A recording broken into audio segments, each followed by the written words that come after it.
shall receive power.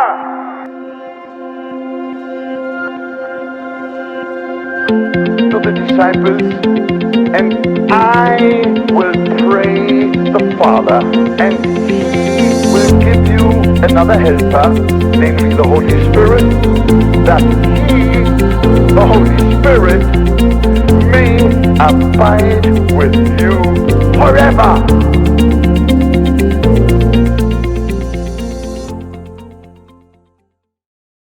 Bienvenidos una semana más a nuestra entrevista de la Iglesia en Casa, y en esta ocasión contamos con nosotros con Beni Moreno. Ella es licenciada en Periodismo en la Universidad Complutense de Madrid, que fue precisamente, si no entiendo mal, en esos años donde tuvo un encuentro con Jesús. Y bueno, normalmente estamos acostumbradas a verla a ella detrás, al otro lado, haciendo las preguntas, porque también la conocemos del programa Buenas Noticias de TVE. Así que, además de esto, es la primera mujer que tenemos en esta serie de entrevistas. O sea que doble privilegio contar contigo, y muchas gracias, Beni, por estar con nosotros. Bueno, pues el privilegio es mío, Samuel, y muchas gracias por la invitación. Y cierto, conocí a Jesús en mis años de universidad. Pues genial, entonces creo que podemos tratar con Beni este tema del que venimos hablando, acerca de enfrentar el temor, y especialmente haciendo un énfasis en ese conocido versículo que nos habla de que el perfecto amor echa fuera el temor. Y en este sentido vemos como actualmente, con la situación que se está dando, hay dos pandemias que se están extendiendo, ¿no? Una que es evidente, que es el COVID-19, pero por otro lado vemos esa epidemia también de miedo que se está produciendo, ¿no? Una sensación generalizada de temor en la sociedad. Y Beni, no sé si podría, desde tu perspectiva y desde los enfoques que puedas dar, hablarnos un poco de por qué crees que como seres humanos nos afecta tanto y tan rápidamente el miedo. Bueno, pues he estado pensando en ello, ¿no? Y me venía a la mente que el miedo es un sentimiento que tenemos todos. Es algo con lo que Dios nos ha dotado. Nos viene de serie, digamos, ¿no? Y si Dios nos ha dado esa percepción del miedo, ese sentimiento, pues será por algo. Entonces, lo cierto es que ninguna persona del mundo está fuera de esta realidad, ¿no? Todos podemos experimentar el miedo en algún momento. Ese potencial está ahí. Entonces, si el miedo en sí, Dios nos ha permitido que lo tengamos en nuestras vidas, esa percepción, pues pienso que no tiene por qué ser necesariamente algo malo. Más bien creo que eso es una cuestión más social o cultural, no sé cómo explicarlo, pero como que lo hemos convertido en un sentimiento negativo, Samuel. Pero creo que tal vez en lugar de tomarlo así como un sentimiento únicamente negativo, podríamos hacer un ejercicio de análisis acerca de por qué nos sentimos con miedo en cualquier situación, ¿no? O sea, no decir, el miedo es malo y ya está, no, sino decir, si tengo miedo, ¿por qué tengo miedo? ¿Cuál es la causa de mi miedo? ¿O qué me hace experimentar eso, ¿no? Y ver si hay alguna causa objetiva. No sé si me explico. Porque además es que es normal tener cierta inquietud ante situaciones determinadas como la que estamos viviendo ahora, precisamente, ¿no? de la pandemia del coronavirus, y que nos tienen unas circunstancias extraordinarias, que es confinados en casa con medidas muy estrictas de movimientos. Entonces, el miedo, además, ante situaciones así, nos recuerda una cosa, y es que somos vulnerables. Es decir, que nosotros, por nosotros mismos solos, no podemos con todo, sino que es bueno saber que vamos a necesitar en algún momento, fuera de nosotros mismos, recurrir a algo más, o sea, buscar ayuda, ¿no? Y la pregunta de por qué nos afecta tanto y tan rápidamente, pues yo estaba pensando que seguramente es porque, ¿por qué nos hace sentir así? Pues porque no hacemos esta reflexión. No hacemos la reflexión que comentaba, ¿no? De cuando nos viene el miedo, de analizar por qué nos viene. Y una vez lo hemos hecho, pues utilizarla como una señal que nos recuerda que necesitamos algo más.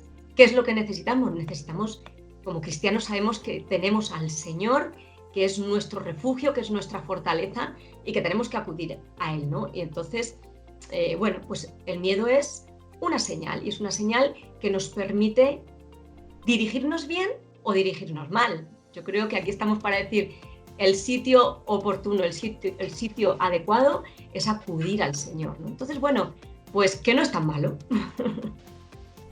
Es curioso lo que comentas, ¿no? Que muchas veces el miedo se debe precisamente a una serie de circunstancias objetivas que nos rodean y es incluso algo necesario en muchos casos, ¿no?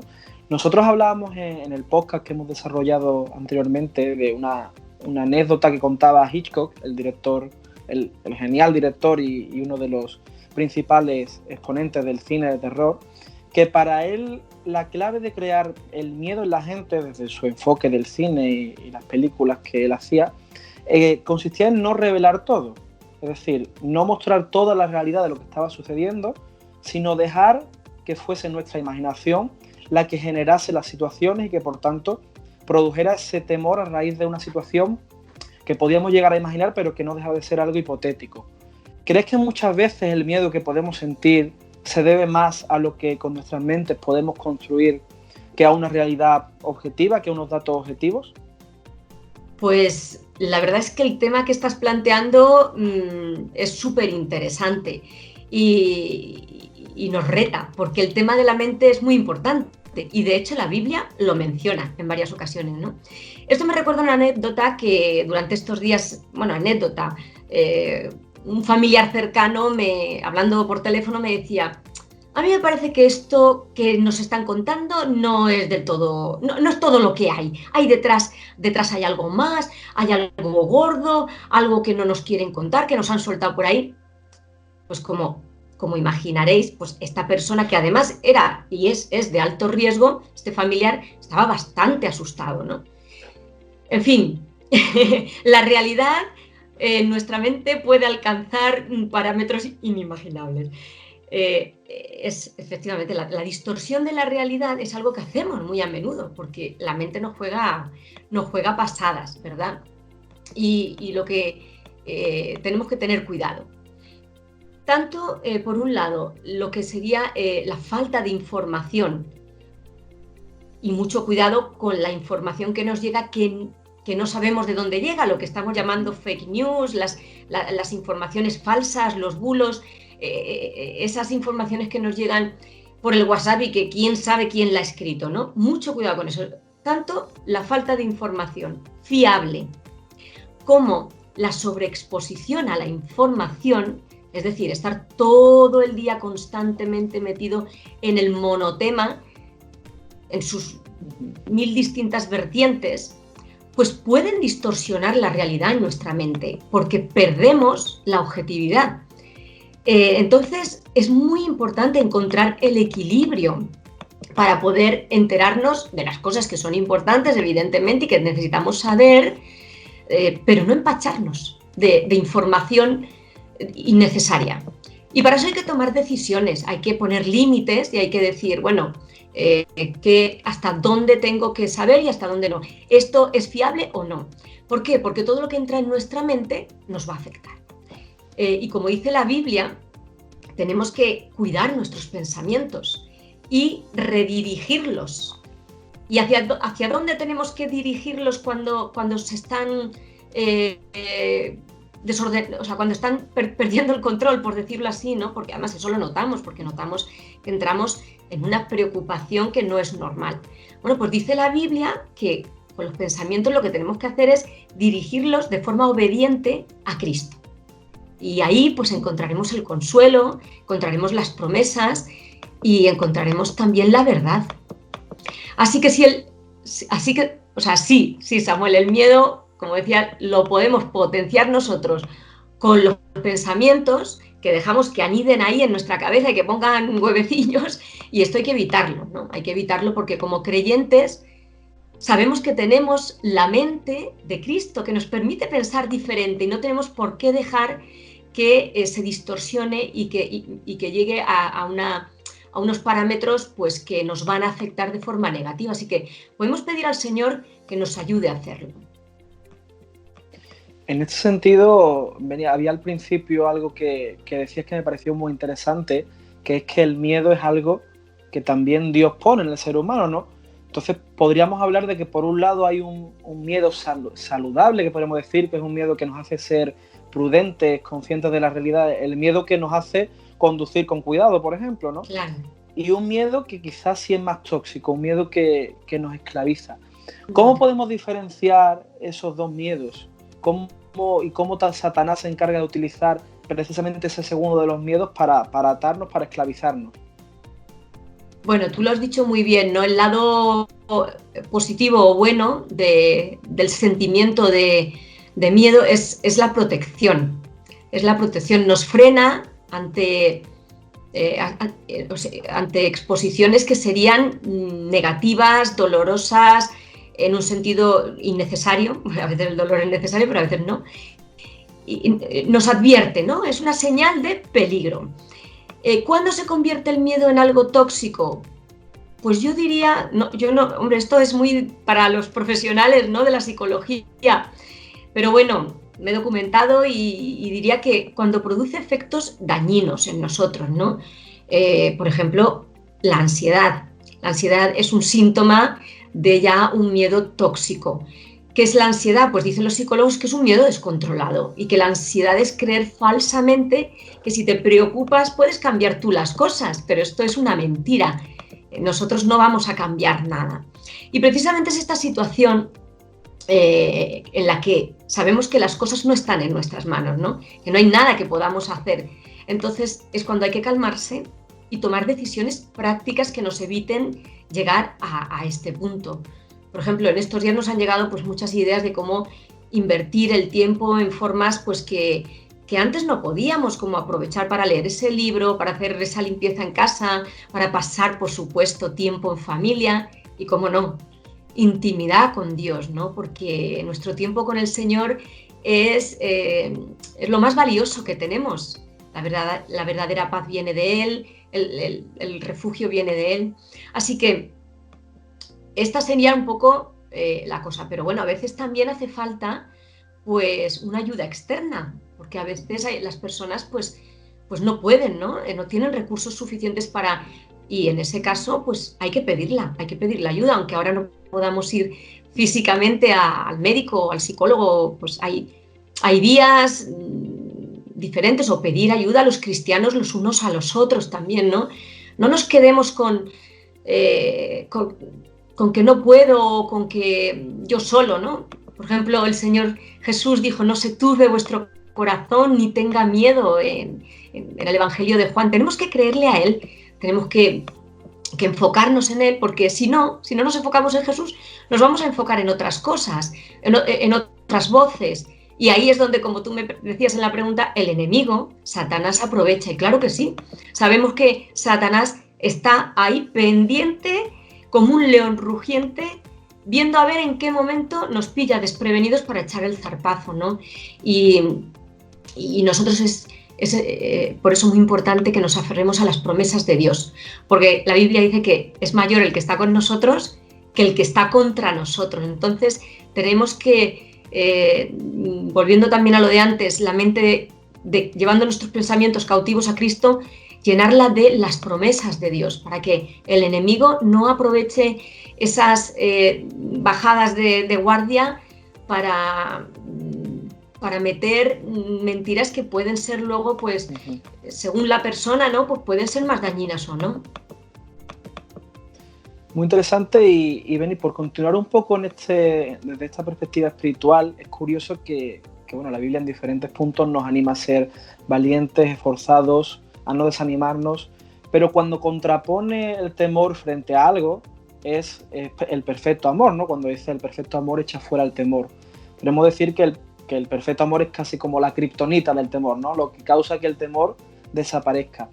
¿Qué significa esto y qué implicaciones puede llegar a tener en nuestras vidas? Bueno, me encanta pensar en esto, ¿no? En el perfecto amor como el antídoto, como decías, para el miedo, para el temor. Y esto viene de Primera de Juan 4:18, ¿no? Que dice que en el amor no hay temor, sino que el perfecto amor echa fuera el temor. Estas circunstancias son una oportunidad para crecer en el amor, para crecer en el amor de Cristo en nosotros.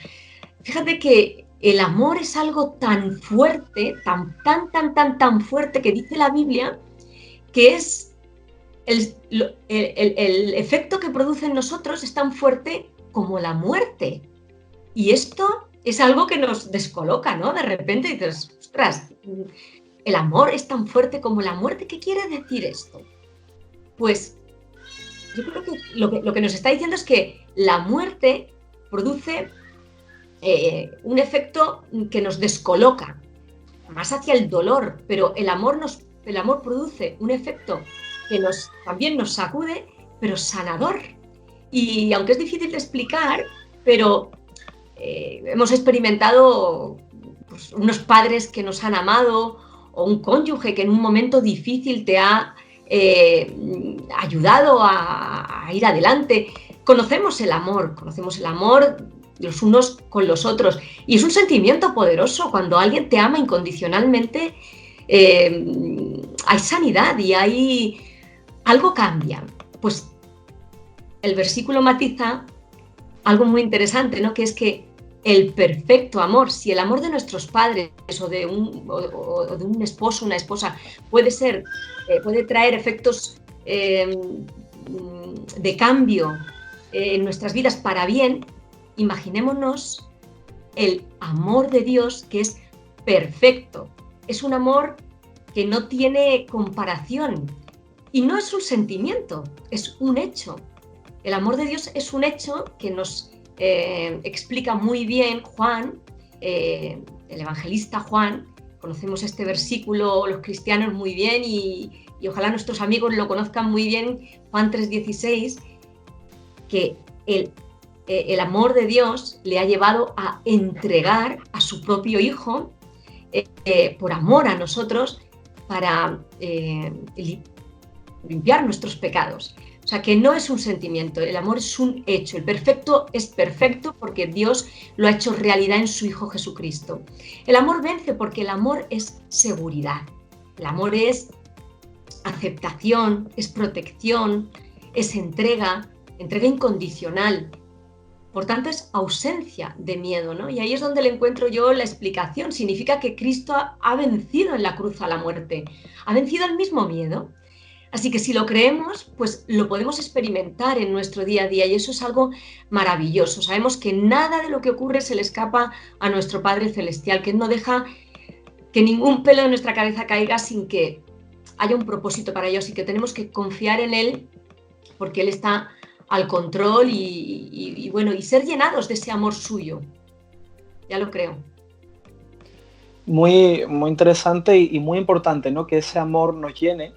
Y en ese sentido vemos que como iglesia global, no solo ahora, sino históricamente, el cristianismo, la fe cristiana ha sido pues la fe más perseguida, ¿no? Y lo sigue siendo a día de hoy. Uh-huh. Esto que en principio es un motivo de miedo porque decimos, oye, no sabemos si nos va a tocar a nosotros mañana, ¿no? También podemos darle la vuelta, ¿no? Basados en ese amor. Y ¿cómo podemos, precisamente anclados en ese amor perfecto, seguro, que tú comentas, vencer ese miedo y hacer un ejercicio de proclamar las buenas nuevas para que el reino de Dios se siga extendiendo? Pues me viene a la mente este versículo en 2 de Corintios que dice que, en el que Dios le dice a Pablo, ante su debilidad, mi gracia es todo lo que necesitas, porque mi poder actúa mejor en la debilidad. Cuando soy débil, entonces soy fuerte. A través de las circunstancias difíciles en las que es evidente que estamos expuestos, ¿no? Al sufrimiento, a las limitaciones propias para cambiar las cosas, pues como es la situación que viven los cristianos en lugares donde son perseguidos por su fe, ¿no? Son esas circunstancias en las que se manifiesta de forma más evidente la intervención de Dios, el poder de Dios. Cuando estamos viviendo como cristianos en una balsa de comodidad, digamos, pues las cosas pasan, pero parece que nosotros somos los que las hacemos posible, ¿no? Pero en circunstancias extremas como la persecución, como incluso estar expuestos a la propia pérdida de la vida, en circunstancias en las que nosotros no podemos hacer nada, el ser humano no puede hacer nada, nuestros hermanos perseguidos no pueden hacer nada, ahí es donde vemos que es la mano de Dios la que actúa. Pues es como ahora, ¿no? También no nos podemos comparar esa situación, ni muchísimo menos, pero sabemos que Dios se manifiesta en situaciones en las que nosotros no podemos hacer nada. También es verdad que hay una parte que sí podemos hacer nosotros, y yo diría que nosotros también tenemos que hacer un ejercicio de permanecer en Él. ¿Y cómo se hace esto? Pues permanecemos en Cristo, quedándonos con Él, estando con Él, pasando tiempo con Él, decidiendo que sea Jesús el que guía esos momentos de incertidumbre, de inseguridad, y cuando depositamos nuestra confianza, nuestra fe en Él, pues el Espíritu Santo va a hacer su trabajo, ¿no? La verdad es que me consta que los hermanos que viven en lugares donde son perseguidos son los que más oran, los que más se aferran a las promesas del Señor y los que más milagros ven. Y son un ejemplo para el resto de la Iglesia en el mundo entero, y tenemos que aprender mucho de ellos. Y por último, Beni, desde una perspectiva quizás más adaptada a nuestra vida diaria, no sé si podrías darnos algún consejo práctico que nos ayude también a lidiar y a tratar con el miedo que podamos llegar a sentir. Pues mira, Samuel, un consejo muy práctico, muy sencillo, muy simple diría yo, pero que nos puede hacer mucho bien es, para mí, a mí me está viniendo bien, es cantar la palabra de Dios. Ir a la palabra de Dios, claro, y ser llenados de ella, pero para mí es cantarla, cantar porciones de la Biblia, esos cánticos que conocemos, esos himnos que tienen textos de la palabra de Dios, porque además de traer la palabra de Dios a nuestra mente, que hace un efecto de potenciar la seguridad, la confianza, el descanso en lo que Dios va a hacer, que Él dice que Él tiene planes de bien para nosotros y no de mal en todo momento. Además, cantar es como Pablo cuando estaba en la cárcel, ¿no? Yo no sé si tiene algo ahí psicológico o qué, pero como que trae alegría. Cantar trae alegría. Entonces, combinar las dos es buena cosa. Yo lo hago y espero que sea un consejo útil para todos. Pues sí, la verdad es que es muy interesante y yo también lo practico, ¿eh? Es algo que ayuda de alguna forma, no sé cómo, pero parece que sí, que hay algo detrás que ayuda, ¿no? Como a echar fuera toda la ansiedad. Y bueno, Beni, pues darte las gracias por tu tiempo, por compartir con nosotros también tus reflexiones, y para nosotros ha sido un privilegio, así que darte las gracias personalmente y en nombre del Ministerio de Puertas Abiertas. Bueno, un placer Samuel, y de verdad muchas gracias también a vosotros por vuestro trabajo, vuestra dedicación y vuestro ministerio. Muchas gracias, y muchas gracias también a todos aquellos que estáis viendo esta entrevista, que os habéis quedado hasta el final. Espero que os haya resultado muy interesante, porque la verdad es que lo ha sido, y hay principios que podemos aplicar a nuestras vidas, ¿no? En este tiempo de confinamiento y cuando se acabe, que se acabe el confinamiento no significa que las situaciones que producen miedo se vayan a terminar. Así que recordarte lo que siempre decimos, y es que somos parte de un mismo cuerpo, de una misma familia y de una única iglesia, que juntos somos mucho más fuertes. Que Dios te bendiga.